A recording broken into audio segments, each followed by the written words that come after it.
Frères et sœurs dans le Christ, Shalom. Nous célébrons ce jour le 13e dimanche du temps ordinaire de l'année liturgique A. L'évangile de Matthieu que l'Église nous donne à méditer aujourd'hui a pour thème central l'hospitalité ou l'accueil. L'accueil de Dieu, mais qui se dit de manière propice par l'accueil de l'autre.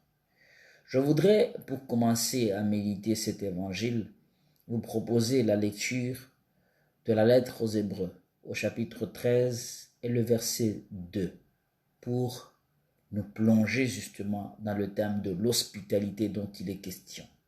Et Hébreux chapitre 13, verset 2 dit ceci. N'oubliez pas l'hospitalité. Elle a permis à certains, sans le savoir, de recevoir chez eux des anges. Et le verset 3 dit, souvenez-vous de ceux qui sont en prison, comme si vous étiez prisonniers avec eux. Souvenez-vous de ceux qui sont maltraités, car vous aussi, vous avez un corps. Et pour dire que la place de l'autre, la place que nous accordons à l'autre est la place que nous accordons à Dieu. Si donc l'autre a de l'importance à nos yeux, alors Dieu aussi a de l'importance à nos yeux. Rappelons-nous ce que dit 1 Jean, chapitre 4, verset 20. Nous ne pourrons pas aimer Dieu que nous ne voyons pas si nous n'aimons pas l'autre que nous voyons. Parce que l'amour de Dieu, c'est l'amour de l'homme. Et l'amour de l'homme, c'est l'amour de Dieu. Et en ce jour, en ce 13e dimanche donc du temps ordinaire de l'année liturgique A, l'évangile de Matthieu qui nous est proposé nous propose donc d'accueillir Dieu à travers les autres. C'est une tradition très profonde qui traverse toute la Bible. Savoir recevoir, savoir accueillir des étrangers, toute personne qui vient au-devant de nous et justement qui peut être en même temps Dieu, comme nous le dit le texte de Hébreux chapitre 13 que nous avons à peine lu. Celui donc qui accueille l'autre accueille Dieu. Et qui accueille Dieu doit être capable d'accueillir aussi l'homme. Comme je le disais, c'est une tradition biblique d'accueillir. Et toute personne qui accueille a toujours reçu quelque chose de la part du Seigneur. Commençons par notre père Abraham. En Genèse chapitre 18, particulièrement les versets 4 et 5. Lorsque Abraham était sous sa tente à la chaîne de Mambré, il voit 3 personnes arriver et il s'empresse à aller les accueillir parce qu'ils étaient pleins de poussière. C'est des personnes sans identité. Ils ne savaient pas d'où ils venaient, qui ils étaient, mais il les accueille.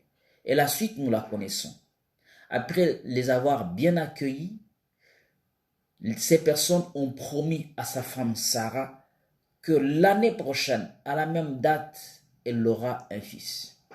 Malgré le doute de Sarah, nous savons ce qui est arrivé. Sarah a eu Isaac. Ce n'est pas n'importe quel enfant. Isaac, l'enfant de la promesse. À partir de lui, la génération d'Abraham. Abraham qui était dans la stérilité avec sa femme, pas lui en tant qu'homme, mais sa femme Sarah était stérile. Mais à cause de l'accueil réservé aux hôtes par Abraham, alors la promesse est entrée dans la maison d'Abraham. Et à partir de ce moment, Abraham est devenu l'ami de Dieu. Parce que à partir de l'accueil qu'il a réservé à ces 3 hôtes, il a ouvert justement la voie à sa propre bénédiction. Il est devenu le père de la foi, le père de la promesse, le père de la multitude. Et notre ancêtre à nous tous, chrétiens, musulmans et arabes. En dehors de ce texte, il y a Lot, en Genèse chapitre 19, versets 1 et suivant, qui a accueilli chez lui quand il était encore à Gomorrhe, après s'être séparé d'Abraham, son oncle, il a accueilli des anges qui, au milieu du désordre de ce qui se passait à Sodome et Gomorrhe, a été sauvé parce qu'il a reçu des anges. En dehors de ce texte de l'Aude, et de l'autre plutôt, et de l'accueil qu'il a réservé à ces anges qui l'ont sauvé, malgré que sa femme était devenue un mât de sel, mais au moins Lot, qui était le hôte par excellence de ces anges, a dû être sauvé. Lui et les autres qui n'ont pas regardé en arrière a dû être sauvés. Et donc, l'accueil des anges. Il y a aussi le texte de Tobie, le chapitre 11, les versets 12 à 18. La vie de Tobie, si vous pouvez lire, vous pouvez la connaître. Tobie, qui a fait, disons, dont le père, Tobias, était un juif pieux qui accueillait dans sa maison des personnes, qui savait ensevelir des personnes en détresse, abandonnées, tuées et abandonnées, qui faisait de la charité, mais qui est tombé en détresse. À cause de l'accueil qu'il réserve à des étrangers, il a dû accueillir l'ange Raphaël. L'ange Raphaël qui aidera son fils Tobie à rencontrer Sarah, qui était habitée par Asmodée, qui tuait tous ceux qui étaient ses fiancés, mais qui, à l'arrivée de Tobie, va devenir sa femme, et Asmodée n'aura aucun pouvoir parce que protégé justement par Dieu et par l'ange Raphaël, et au retour duquel le papa sera guéri par l'accueil justement de l'ange Raphaël. Nous connaissons aussi l'histoire du prophète Élie avec la veuve de Sarepta. La veuve de Sarepta, pour avoir accueilli l'homme de Dieu Élie, a reçu une grâce particulière pendant le moment de la famine, pour avoir fait un bon geste à l'endroit du prophète Élie. 1 Roi chapitre 17 à partir du verset 12 et ainsi de suite.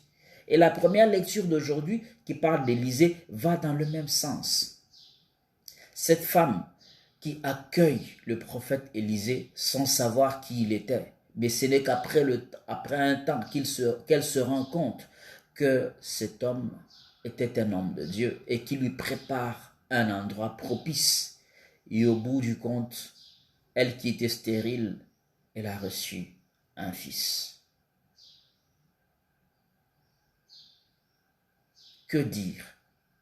Jésus le répète, celui qui accueille l'un de ses petits ou ses frères qui sont les miens en sa qualité ou de prophète ou de juste recevra la récompense ou de prophète ou du juste.